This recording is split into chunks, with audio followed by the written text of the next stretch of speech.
Hello, আসসালামু আলাইকুম guys, সবাই কেমন আছেন? আশা করছি সবাই অনেক ভালো আছেন। তো আজকে আমি আসলাম আপনাদেরকে দেখানোর জন্য যে আমি এখানে এসে কি রান্না করছি। তো যাই হোক, আমি আজকে রান্না করব বলতে আজকে আমি রান্না করব না, আজকে আমার খুবই ভর্তা খেতে ইচ্ছা করছে। তো এখানে আছে রসুন, লাল মরিচ, সবুজ মরিচ, এখানে আছে পেঁয়াজ, এখানে আছে কিছুটা হচ্ছে ধনিয়া পাতা। আর আজকে আমি কি করব সেটা আপনাদেরকে দেখাই। এই যে এটা একটু পানিতে ভিজাই রাখছি, বালু থাকে। এটা হচ্ছে কালো জিরা। আজকে আমি কালো জিরা ভর্তা করব। কিন্তু কালো জিরা ভর্তা করব, সবচেয়ে ভালো কথা হলো আমার কাছে কোনো পাটা নেই, বা হচ্ছে ভর্তা যে ডলবো সেগুলোও নেই। আর ভর্তাটা বানাবো কোথায় গাইস? ব্লেন্ডারে আজকে ভর্তা তৈরি করব। ভর্তা তৈরি করে খেয়ে দেখবো যে আসলে কেমন লাগে। তো আমার কড়াই গরম হয়ে গিয়েছে, আমি কিছুটা রসুন দিয়ে দিলাম। রসুনগুলো আগে একটু ভালো করে ভাজতে হবে। এখন দেব একটু তেল,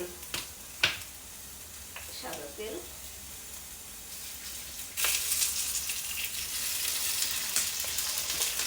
তো বাইরে আসলে বোঝা যায় যে বাঙালি খাবারের গুরুত্ব কতটা। আমার মানে বাহিরের খাবার, সরি, বাংলাদেশের খাবার খাওয়ার জন্য আমার প্রাণটা জাস্ট ছুটে যাচ্ছে বাংলাদেশে। কিন্তু কিছু করার নাই গাইস। এখন যেভাবে পারতেছি সেভাবেই খাইতেছি, কিন্তু খুব একটা কষ্ট হচ্ছে না। আমি যেহেতু বাংলাদেশ থেকে সমস্ত মশলাপাতি নিয়ে এসেছি, তার জন্য আমি রান্না করতে পারছি এবং খেতে পারছি। তারপরে বাংলাদেশের কিছু কিছু খাবার আছে, যেমন ডাল পরাটা, মোগলাই, সিঙ্গারা, সমোসা, পেঁয়াজি, বেগুনি, এগুলো তো অবশ্যই খেতে মন চাচ্ছে। চুলাটা একটু কমিয়ে দেই।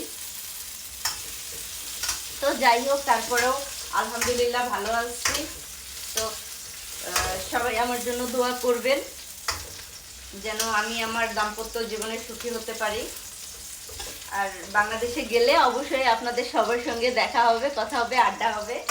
তো সবাই এই পর্যন্ত ভালো থাকবেন, সুস্থ থাকবেন এবং আমার জন্য দোয়া করবেন। এখন পেঁয়াজ দিয়ে দিই।